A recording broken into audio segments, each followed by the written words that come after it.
암송한 이 본문의 말씀은 저와 여러분이 어떤 존재인가의 정체성을 아주 분명하게 말씀해 주시는 그런 내용입니다. 여러분, 우리가 누구죠? 본문에 의하면 우리는 전에는 어둠이었는데 지금은 빛 자체라고 말씀하고 있는 것입니다. 우리가 빛이 되어라, 빛의 삶을 살아내라라고 얘기한다면 동의가 되겠지만, 우리가 빛 자체다 라고 하는 면에 대해서는 선뜻 인정하기가 쉽지가 않습니다. 하지만 오늘 에베소서 5장 8절은 선언적인 복음으로 우리에게 강력하게 말씀하고 있는 것입니다. 우리가 빛이라고 하는 것입니다. 그렇기 때문에 빛이 되어라, 빛이 되어야 한다 라고 하는 식의 메시지나 설교는 자칫 도덕주의나 율법주의로 전락할 가능성이 있기 때문에 주의하는 것이 필요하다 생각을 합니다. 8절은 그냥 이렇게 해석해야 됩니다. 우리가 전에는 어둠 속에 살던 어둠의 자식들이었는데 이제는 예수 믿고 예수 안에서 빛이 되었다라고 하는 것입니다. 그렇기 때문에 우리는 이제 빛의 자녀로서 빛된 삶을 살아야 된다라고 하는 것이죠. 예수님께서도 직접 말씀하셨습니다. 마태복음 5장 14절부터 16절까지 너희는 세상의 빛이라. 산 위에 있는 동네가 숨겨지지 못할 것이요 사람이 등불을 켜서 말 아래 두지 아니하고 등경 위에 두나니 이러므로 집안 모든 사람에게 비치느니라. 이같이 너희 빛이 사람 앞에 비치게 하여 그들로 너희 착한 행실을 보고 하늘에 계신 너희 아버지께 영광을 돌리게 하라. 세상에 빛이 되라고 하지 않으시고 세상의 빛이라고 말씀하셨고, 그렇기 때문에 이 빛을 어디에다 처박아 두고 감춰놓지 말고 비추면서 살라고 말씀하신 것입니다. 이 부분 너무나 중요한 우리의 정체성이기 때문에 내용을 우리가 해석하기 전에 먼저 깊이 이해해야 될 내용이 있습니다. 그것은 우리가 전에는 어둠이더니 라고 하는 것입니다. 우리가 전에는 어둠이다. 여러분, 이렇게 한번 상상해 보십시오. 이 안에 있는 모든 스위치를 다 내렸습니다. 그랬더니 이 안이 완전히 어두워졌어요.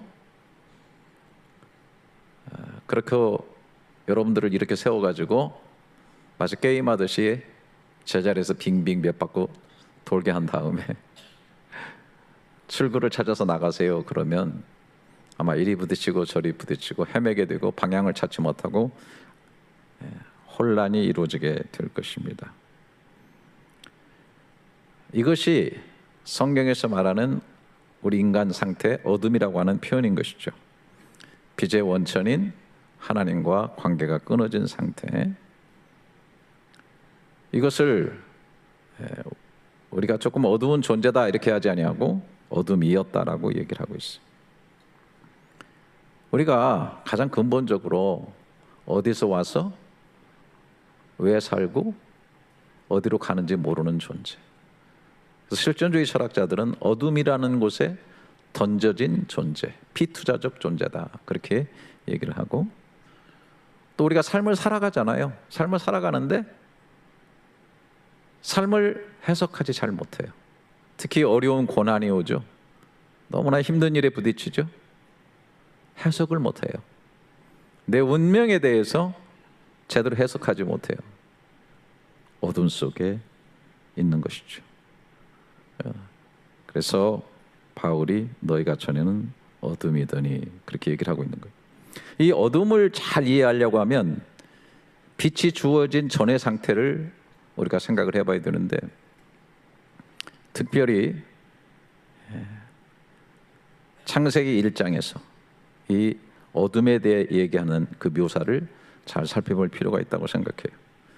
창세기 1장 1절부터 3절에 보면 태초에 하나님이 천지를 창조하시니라. 땅이 혼돈하고 공허하며 흑암이 깊음 위에 있고 하나님의 영은 수면 위에 운행하시니라. 하나님이 이르시되 빛이 있으라 하시니 빛이 있었고. 제가 이제 히브리어를 공부하면서 성경 원전을 보고 맨 앞에 부분은 다 주목하잖아요. 하나님이 천지를 창조하셨다. 그리고 나오는 게 땅이 혼돈 공허 흑암이 깊음 위에 있다. 이게 참 그 원문을 들여다보면 굉장히 깊이 있는 것을 우리에게 알게 해줍니다. 토우, 보후, 코섹이라고 합니다. 혼돈, 토후, 이것은 단순히 뭐 혼란스럽다, 어수선하다 그런 뜻이 아닙니다. 이 토우는 목적이 없다, 의미가 없다, 방향을 상실한 것, 이런 것들을 말하고 있는 것입니다. 빛이 주어지기 전까지는 토우의 상태가 된다는 것이죠. 열심히 살지만 왜 사는지 모르고, 바쁘게 움직이지만 어디로 가는지 모르고, 성취한 것 같은데 삶의 의미는 비어있는 그런 상태. 방향을 제대로 모르고 살기 때문에 열심히 살아가는데 결국 그 자리를 다람쥐 쳇바퀴 돌듯 빙빙 돌면서 살아가는 그런 존재. 이것이 토후의 모습입니다. 공허, 보후, 이거는 채울 수 없는 빈 상태를 말하는 거예요. 원래 이제 성경에 보게 되면은 이 보후는 이 단어가 거의 그냥 쓰여진 적은 없고 항상 토후와 함께 쓰여집니다. 토후, 보후 이렇게. 그래서 이것은 뭐 가난하다, 아무것도 없다 그런 의미의 공허라기보다는 무엇을 계속 담는데도 만족되지 않는 상태를 말하는 거예요. 소유는 늘었지만 공허는 사라지지 않았고, 관계는 참 많이 해요. 그런데 마음은 채워주지 않고, 즐겁다고 웃는데 가슴 깊은 곳에 만족이 깃들지 않는다. 왜냐하면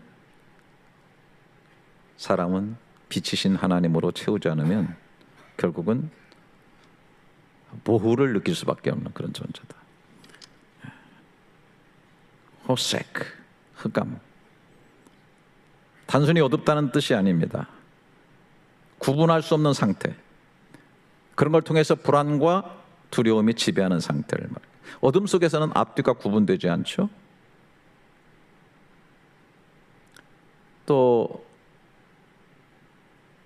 만약 이 자리에 빛이 주어지지 않으면 다 똑같아져 버려요.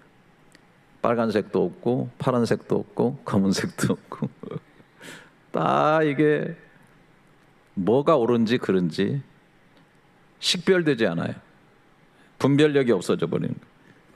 무엇을 선택해야 되는지 몰라요. 무엇이 참 가치와 의미인지를 몰라요. 그래서 삶이 불안한 것이죠. 토후, 보후, 호색. 각각 다른 말 같지만 이것은 하나의 현실. 한마디로 말하면 빛이 없는 상태. 너희가 전에는 어둠이더니. 그래서 하나님의 첫 번째 말씀은 그거예요. 빛이 있으라 하시매 빛이 있었다. 그리고 나서 질서가 생겼고 의미가 생겼고 방향이 생겼고 모든 아름다운 것들이 창조되었어요. 빛으로 시작된 것입니다. 우리가 예배소서 지금 5장을 8절을 암송했는데 그 앞에 4장까지 이런 내용들이, 너희가 어둠이었다는 내용들이 잘 정리되어 있어요.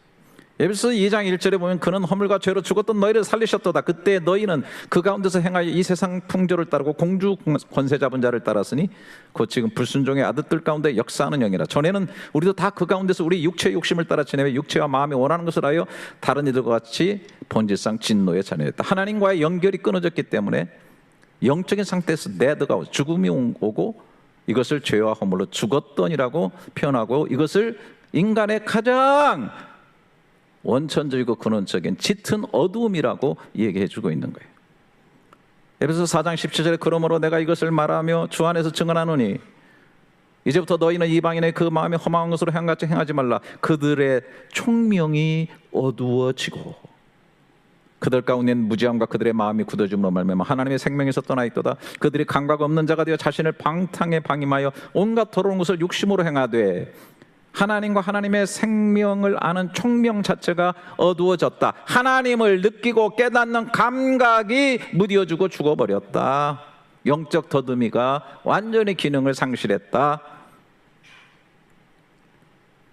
빛의 원천에서 끊어진 삶의 필연적인 결과들을 얘기하고 있는 것이죠. 자, 그런 우리가 주 안에서 빛이다 라고 할 때 이것을 아주 쉽게 생각해야 됩니다. 한마디로 말해서 스위치를 킨 거예요. 그 말은 뭐냐면 빛의 원천과 연결되었다라는 거예요. 빛의 원천이 누구신지 여러분 잘 아시죠? 요한복음 1장 1절부터 4절에 보면 태초에 말씀에 계시니라. 이 말씀이 하나님과 함께 계셨으니 이 말씀은 곧 하나님이시니라. 그가 태초에 하나님과 함께 계셨고 만물이 그로 말미암아 지은 바 되었으니 지은 것이 하나도 그가 없이는 된 것이 없느니라. 그 안에 생명이 있었으니 이 생명은 사람들의 빛이라고 얘기하고 있는 것입니다. 이 빛이야말로 진짜 빛, true light, 참 빛이라고 얘기하고 있습니다. 그래서 9절에 참빛 곧 세상에 와서 각 사람에게 비추는 빛이 있었나니 그가 세상에 계셨으며 세상은 그로 말미암아 지은 바 되었을 때 세상이 그를 알지 못했다. 어둠 속에 있는 거죠. 자기 땅에 오매 자기 백성이 영접하지 아니하였으나 영접하는 자 곧 그 이름을 믿는 자들에게는 하나님의 자녀가 되는 권세를 주셨으니. 예. 영접이라는 게 뭐 너무 어렵게 생각하지 맙시다. 예. 빛이 들어온 거예요. 빛을 받아들인 겁니다. 자, 다시 계속 예를 드는 거예요. 대낮이라도 여기 다 이렇게 문 닫아놓고 커튼 쳐놓으면 어둠이죠. 그런데 커튼을 열면 빛은 이미 와 있어요. 환하게 방 안을 비추게 되는 것입니다. 영접한다, 받아들인다. 이것은 멀리 갈 필요 없어요. 하나님의 사랑의 빛은 계속 비추고 있어요. 생명의 빛이 우리 가운데 와 계세요. 그런데 마음을 닫아버리면 안 된다는 거예요. 영접한다는 것은 문을 열고 받아들이는 걸 말하는 거예요. 그 빛이 우리 가운데 들어오게 될 때 나는 빛의 자녀가 된다. 영접하는 자, 믿는 자, 하나님의 자녀들은 권세를 주셨다라고 하는 거예요. 그래서 한마디로 빛의 자녀가 되었다라고 하는 것을 우리는 늘 고백하고 분명히 이거를 붙잡고 나가야 된다는 거예요.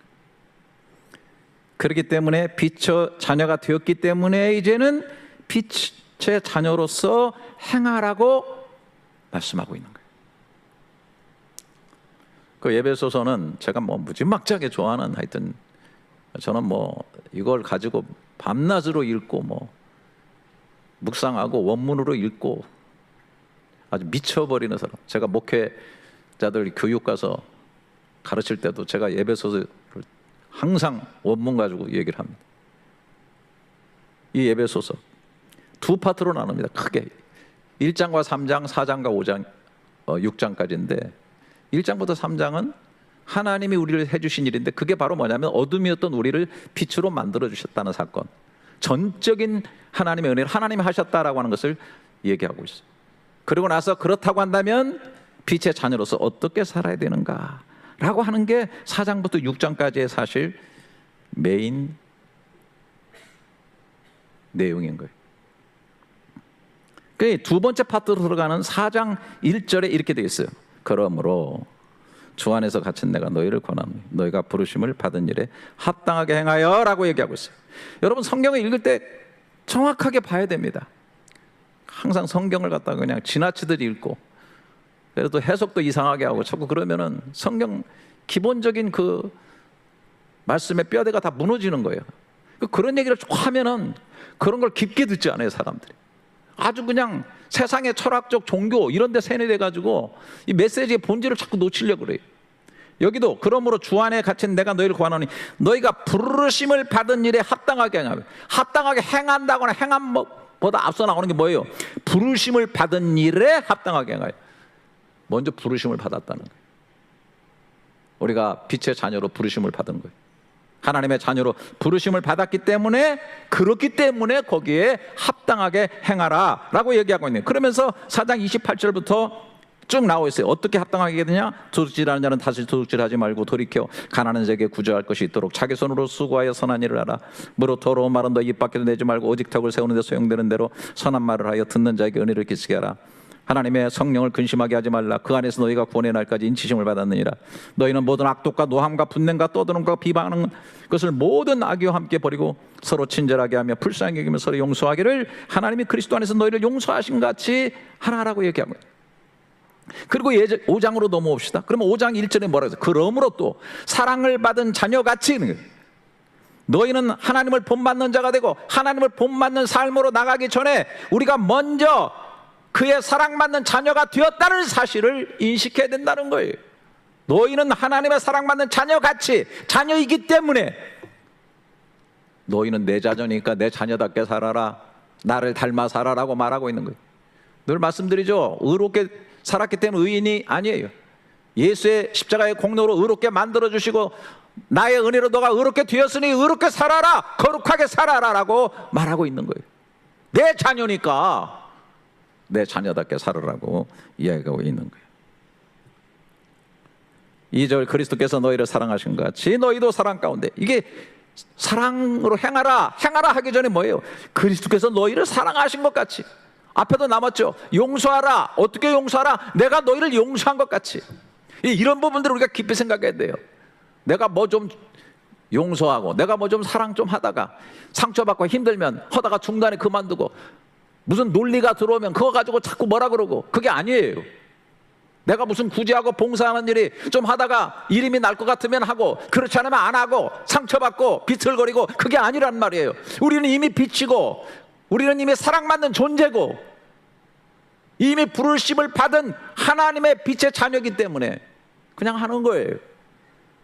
여기서 아멘은 터져 나와 있네. 그냥 하는 거예요. 할렐루야. 왜 자꾸 여기에 뭘 도덕주의, 율법주의적으로, 뭐 그거 좋은 거죠. 그러나 성경은 그렇게 되어 있지 않다. 그러면서 말하는 거예요. 3절부터 음행과 온것 더러운 것과 탐욕은 너희 중에서 그 이름조차 부르지 말라. 이는 성도에게, 우리가 이미 성도가 되기 때문에 마땅하니라. 누추함과 어리석은 말이나 희롱이 말이 마땅하지 아니하니 오히려 감사하는 말하라. 너희도 정녕 이것을 알거니와 음행하는 자나 더러운 자나 탐하는 자 곧 우상 숭배하는 자는 다 그리스도와 하나님의 나라에서 기업을 얻지 못하리니 누구든지 헛된 말로 너희를 속이지 못하게 하라. 이로 말미암아 하나님의 진노가 불순종의 아들들에게 임하나니 그러므로 그들과 함께하는 자가 되지 말라. 이걸 정리한 말씀이 오늘 우리가 암송한 너희가 전에는 어둠이더니 이제는 주 안에서 빛이라. 빛의 자녀들처럼 행하라. 그 행하는 것은 뭐 해야 되느냐? 빛의 열매는 착함, 의로움, 진실함이다. 주를 기쁘시킬 것이 무엇인가 시험해봐라. 너희는 열매 없는 어둠의 일에 참여하지 말고 도리어 책망하고 빛을 비추어라 라고 말하고 있는 거예요. 그러니까 빛의 자녀로 사는 것은 한마디로 빛의 자녀이기 때문에 이 빛을 어둠에 비춰가지고 어둠을 물리치면서 살아가는 그런 사람을 말합니다. 그러니까 늘 말씀드리죠. 이 방 안에 어둠이 가득 찼어요. 어떻게 그 어둠을 걷어내요? 소리를 쳐요? 물러가라고 뭐 몽둥이 휘두르고 뭐 힘으로 밀치고 별짓 다 해도 어둠 물러가지 않아요. 빛을 비춰야 되는 것이죠. 그 빛을 이런 데다가 집어넣고 해놓으면 안 되죠. 성경에 보니까 그 쌀 되는 말 아래다 이렇게 이런 데다가 갖다 놓으면 안 된다 이거예요. 불은 등경 위에 높이 올려놔야 된다. 그렇게 얘기하고 있는 거예요. 어둠과 싸우고 어둠을 꾸짖고 밀어내려고 피 흘리는 전투하지 않아도 어둠은 싸워서 이기는 대상이 아니라 빛을 비추어서 사라지게 해야 되는 대상이다라는 거예요. 그러니까 우리가 여기서 어둠의 현상들에 대해서 예수님과 연결된 빛을 비추어서 그것을 밀어내야 되는 것이죠. 자, 다시 에베소서 4장 28절에 도둑질하는 자는 다시 도둑질하지 말고 돌이켜 가난한 자에게 구제할 수 있도록 자기 손으로 수고하여 선한 일을 하라 이렇게 말하고 있어요. 자, 도둑질하지 않는 것이 중요하냐? 맞죠. 하지만 거기에 머무르지 않는다는 게 도둑질 안 하려고 하는 것으로서의 그 어둠의 일을 밀어내는 것이 아니라 가난한 자에게 구제할 수 있도록 자기 손으로 수고하여 선한 일을 함으로 밀어내는 거예요. 여러분, 이 재물에서 오는 어둠이라는 것은 너무 크죠. 여러분, 뭐 지금이라도 당장 뉴스 같은 거 보게 되면 다 이게 말이죠, 물질에 엉켜가지고 이 세상에 어둠의 일들이 얼마나 많은지 몰라요. 물질은 중립인데 이게 이제 우상화되고 말이죠, 사람이 욕심에 눈이 가려가지고 어두운 일들이 얼마나 많은지, 물질 때문에 뭐 관계가 깨지고, 물질 때문에 살인도 일어나고, 물질 때문에 부부가 갈라지고, 물질 때문에 부모와 자녀가 원수가 되고, 물질 때문에 시험에 들어가지고 성도가 추락을 하고.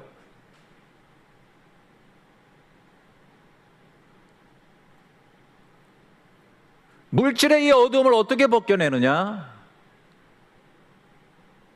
자기 자신을 우리의 구원을 위해서 주셨던 그 주님과 연결된 그 생명의 빛이 우리 가운데 들어왔을 때 우리가 어떻게 돼요?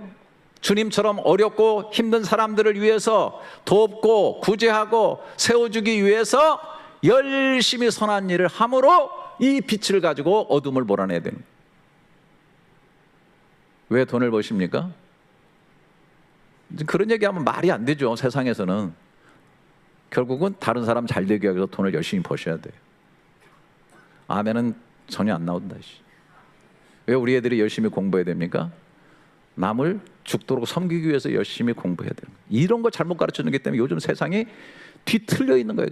너무나 구조적으로 뒤틀려 있는 거예요. 어둠의 일이 세상을 감싸고 있는 거예요. 왜?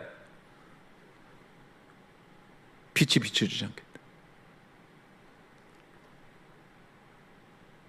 다른 중요하죠. 그러나 그걸로 다른 사람을 기쁘게 하고 회복시켜주고 말이죠.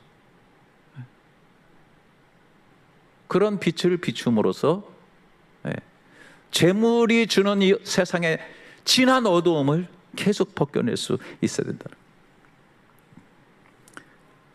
4장 29절 보면 무슨 더러운 말은 너 입 밖에 내지 말고 오직 덕을 세우는 데 소용되는 대로 선한 말을 해 듣는 자에게 은혜 끼치게 하라. 악독과 노함과 분냄과 떠드는 것 비방하는 것 악에 함께 버리고 친절하게 불쌍하게 여기고 용서하라. 5장어 갑니다. 3절 음행과 온갖 더러운 것과 탐욕은 너희 중에서 그 이름조차 부르지 말라. 이는 성도에게 마땅한 말이라. 누추함과 어리석은 말이나 희롱의 말이 마땅하지 아니하니 오히려 감사하는 말을. 이 언어 생활의 어두움이 얼마나 진한지 몰라. 뭐 거미가 실을 입에서 빼가지고 집을 짓고 그 다음에 결국은 거기서 이제 찢고 나와서 나비가 되는 것처럼 인생은 자기 입에 나오는 말로 자기 인생의 집가짜를 만드는 거예요. 운명을 만드는 거예요. 그런데 이 입술에 우리도 모르게 얼마나 이게 어둠이 많은지 몰라요.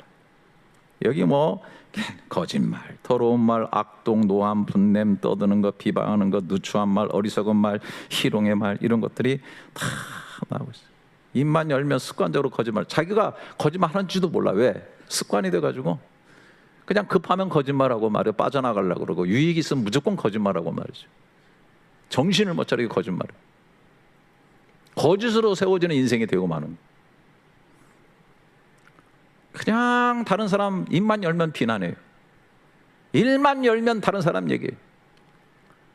분별하는 건 좋으나 비난하고 정죄하는 거는 성도가 할 일이 아니에요. 성도가 하지 말아야 된다. 하지 말아야 되는 게 성도의 마땅한 반이라고 얘기해요. 빛의 사람은 그렇게 하지 않는다라는 얘기예요. 또 그 다음에 뭐예요?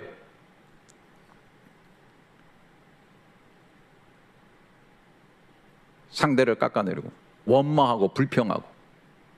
가장 입만 열면요 습관적으로 징징대는 사람들이 많아요. 징징징징대요. 징징징징대. 그냥 좋은 말을 못해. 하다가도 뒤에 가면 징징대고 있어. 불편하고 불만하고. 우리가 그렇기 때문에 말을 조심해서 말을 안 한다? 그렇게 얘기하지 않고 있어요. 여기 보면 은혜를 끼치는 덕을 세우는 데 소용되는 대로 선한 말을 하여 적극적으로 선한 말을 하라. 그 다음에 용서의 말, 사랑의 말을 하라. 그 다음에 오히려 감사하는 말을 하라. 여러분, 이런 말을 잘하려고 하면 어떻게 되겠어요? 성경적인 언어를 많이 쓰는 게 좋다. 제가 죄송합니다만 목사가 돼가지고 직업이 되긴 했지만, 제가 목사 돼서 정말 하나님 앞에 감사한 게 여러 가지가 있지만, 목회가 평생 쉬운 건 아니에요. 그렇지만 제 자신에게 얼마나 감사한, 이 혀를, 그래도 제가 이 세치의 혀를 갖다가 그래도 조금은 주의 말씀으로 이렇게 다스릴 수 있다는 게 얼마나 감사한지. 여러분, 성경을 좀 읽으시기 바랍니다. 소리내어 읽으시기 바랍니다. 너무나 좋아요. 소리내어 읽으면 내 뇌를 두들겨줍니다. 이 말씀이, 내가 읽는 말을 내 뇌가 듣습니다. 내 마음에 새겨집니다. 그리고 내 인격으로 스며들어요. 내 언어 속에 스며듭니다. 그래서 내 언어가 성경적 언어로 좀 되어질 필요가 있습니다. 사람을 세우는 말, 선한 말로 격려해가지고 덕을 세우는 말, 무너진 것을 세워주는 말, 끊어진 관계를 이어주는 말, 낙심하고 절망한 사람에게 소망의 빛을 주는 말, 이런 말들이 얼마나 좋습니까? 말을 많이 해가지고 사람들을 힘들게 하고, 말 많이 하다 보니까 실수해가지고 상처 주고, 그 말로서 말 많으니 말 많을까 하노라. 말. 우리는 그렇게 소극적인 자가 아니에요. 말의 어둠을 몰아내려면 말에 좋은 빛을 가지고 사시기를 축복합니다. 예. 그래서 좋은 말을 해야 돼. 선한 말, 그리고 성경적인 말, 이런 말을 자꾸 연습하고 해서 말이죠. 그래서 빛은 절대로 들어불러서 소극적인 게 아니에요. 적극적인 거예요. 빛은요, 비춰가지고 어둠을 물러주는 거예요. 빛은 숨어있지 않아요. 빛은 도망치지 않습니다. 빛은 앞을 향해서 나가는. 그래서 11절에 너희는 열매 없는 어둠의 일에 참여하지 말고 도리어 책망하라. 책망하라는 정죄하는 말이 아니라 빛을 비추어 드러내게 하라라고 얘기하고 있는 거예요. 연말에 서신 여러분, 어떻게 사셨나요? 덜 어둡자 이거 아니요. 빛을 더 비추자. 할렐루야. 덜 미워하자가 아니요. 더 사랑하고 덜 용서하자가 아니라 많이 용서하는 삶으로. 덜 말하자 이게 아닙니다. 살리고 격려하고 위로하고 세워주는 은혜의 말을 많이 하시기를 주님의 이름으로 축원합니다. 그 뉴욕의 악명높은 갱단 마오마우즈라고 하는 그 갱단 뉴욕에 있는데, 이 두목이 니키 크루즈라는 사람인데, 갱단의 세계에서는 이제 폭력을 통해서 존중을 받으려고 하고 자신의 안전을 구축하기 위해서 공포를 만들어서 유지하는 그런 거 아닙니까?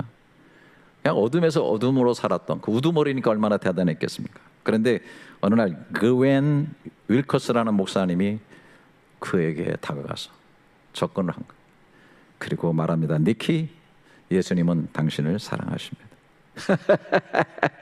이 폭력배 우두머리한테 말이 되는 얘기니까 웃기는 소리 하고 있네. 근데 계속 얘기하는 거예요. 그랬더니 너무 화가 나가지고 당신이 그런 식으로 사랑한다는 말을 하면 내가 당신을 죽여버리겠습니다. 그랬더니 이분이 빛은 꺾이지 않는 거예요. 당신이 나를 죽여도 예수님은 여전히 당신을 사랑하십니다. 왜? 이 빛은 굴절될 수가 없어요. 비추는 거기 때문에. 결국 그 빛 앞에 이 니키 크루즈가 무너지게 된 것이죠. 무너져가지고 하나님의 빛의 자녀가 되니까 가만히 있을 수가 없으니까 결국 조직폭력배들이나 마약 환자들을 위해서 빛을 비추는 일을 했어요. 그리고 그가 쓴 유명한 책이 있어요. Run Baby Run이라는 책인데 전 세계 수백만 부가 팔려 많은 사람에게 빛을 주는 그런 역할을 하고 지금도 살아 계시더라고요. 이분은 그 원래 전도하셨던 그웬 윌커스 목사님은 굉장히 뉴욕에 큰 교회를 하셨는데 이제 교통사고로 돌아가셨어요. 로마 시대의 교부 터툴리아누스가 이런 재밌는 말을 했어요. 햇빛은 하수구까지 고르게 비추되 햇빛 자신은 더러워지지 않는다. 빛의 본질을 정확하게 말해주는 거예요. 빛은 골라 비추지 않아요. 그 어떤 것도 비춥니다. 저는요, 성도들이요, 성경을 참 잘 읽어야 되는데 너희는 세상의 빛인이라고 하셨어요. 인이라고 하면 빛인이라고 해야 돼요. 교회의 빛이라고 하시지 않으셨어요? 전부 다 교회에서는 빛이에요. 다 교회에서는 멋있고 아름답고 간증이 풍성한데 밖에 나가면 세상의 빛입니까?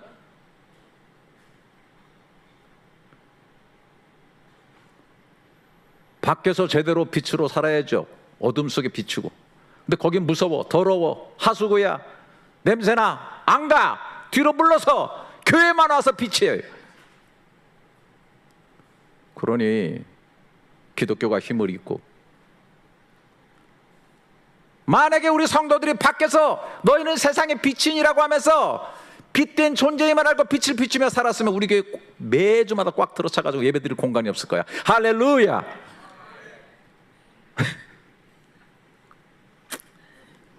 여러분, 빛은 스스로 지키기 위해서 도망다니지 않아요. 설령 어둠 속에 들어가도 어둠에 물들지 않아요. 빛은 상처받지 않아요.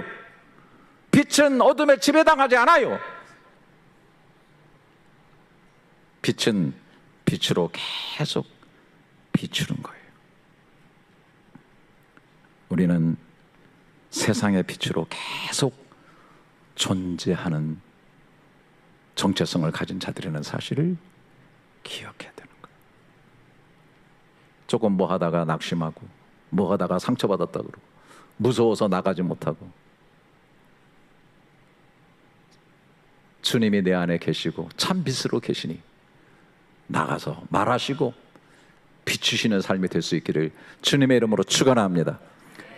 여러분, 끝이 좋으면 다 좋다고 하는데 우리는 과정 자체가 다 빛이에요. 세상에 주의 빛으로 살고 주의 빛의 자녀로 살다가 죽음 앞에서 어둠 속으로 가는 것이 아니라 날빛보다 더 밝은 천국으로 가는 것이 우리 그리스도인들의 운명인 거예요. 그래서 어둠의 끝으로 끝낼 뻔한 우리 인생이 빛으로 살고 빛으로 끝내는 삶, 어둠 끝에서 빛의 끝으로 확실히 믿고 빛의 삶으로 살아가시는 여러분들이 될 수 있기를 주님의 이름으로 축원합니다. 다 같이 일어나셔서, 제가 이 찬송도 되게 좋아하는 찬송인데 뭐 이 설교의 분위기적으로 좀 합당하지 않나 그런 생각이 들고, 우리가 주님의 마음을 늘 품고 살아야 되고, 또 여기 보게 되면은 중간에 내 가는 길만 비추기보다는 빛이죠. 다른 사람에게 빛이 되어줄 수 있고 빛을 비추고 어둠을 물리쳐줄 수 있는 그런 삶. 그 다음에 그렇게 죽기 원하네, 그런 삶을 살면서 죽는다면 우리는 빛으로 끝나는 그런 삶이 되지 않겠는가, 이런 생각을 하면서 이 찬송 한번 불러볼까요? 한번 같이 마음을 실어서 기도하면서 이 기도문 같이 할까요? 걸어가신 하나님 아버지, 우리를 어둠 가운데 두지 않으시고 예수 그리스도 안에서 빛으로 불러주신 은혜를 찬양합니다. 우리는 전에는 어둠이었으나 이제는 주 안에서 빛이 되었음을 믿음으로 고백합니다. 우리의 노력 때문이 아니라 빛이신 주님께서 우리 안에 오셨기 때문임을 고백합니다. 하나님, 어둠을 피하는 삶에 머물지 않게 하시고 빛의 자녀로 적극적으로 행하게 하옵소서. 미움 대신 사랑의 빛을 비추게 하시고 거짓 대신 진실의 빛을 말하게 하시며 탐욕 대신 나눔의 빛으로 살게 하옵소서. 우리의 생각의 빛을 비추시고 우리의 말에 빛을 입히시며 우리의 삶으로 어둠을 몰아내게 하옵소서. 어둠과 싸우느라 지치지 않게 하시고 빛을 켜는 믿음으로 살게 하옵소서. 한 해의 끝에서 결단합니다. 어둠의 끝에 머무르지 않고 빛의 끝을 향해 살겠습니다. 주 안에서 시작된 우리의 인생을 주님의 빛으로 끝내게 하옵소서. 빛이신 예수 그리스도의 이름으로 함께 기도드립니다. 아멘. 물질이 주는 진한 어두움을 벗겨내고 감사와 기쁨으로 드려지는 이 모든 헌금들과, 그리고 날 위해서 사는 이기주의 껍질을 벗어버리고 그 어둠을 벗어버리고 모든 것을 다른 이들을 위해서, 하나님을 위해서, 이런 목적을 가지고 빛을 비추며 용서하고 사랑하며 사는 이 귀한 모습으로 주님 앞에 드려지는 모든 것들을 하나님 기쁘게 받으시고 빛으로 살다 빛으로 끝나는 인생 되게 하시고 날빛보다 더 밝은 주의 나라로 들어가는 귀한 성도들 다 될 수 있도록 이 연말에 두 손 높이 들어 축복해 주시옵소서. 이제는 참빛으로 오셔서 우리의 빛의 자녀로 만들어주신 주 예수 그리스도의 은혜와 죄와 사망의 어둠을 그 아들의 빛으로 몰아내시고 날빛보다 더 밝은 천국의 빛으로 우리를 비추시는 하나님의 크신 사랑과 빛의 자녀로 행하며 살도록 우리를 끝없이 이끌어주는 성령 하나님의 역사하심, 오늘 예배하는 귀한 성도들, 기도받고 사는 자녀들, 방문하신 귀한 발걸음들, 이 교회에 등록하신 귀한 영혼과 가정에게까지 영원토록 함께 있을지어다. 아멘.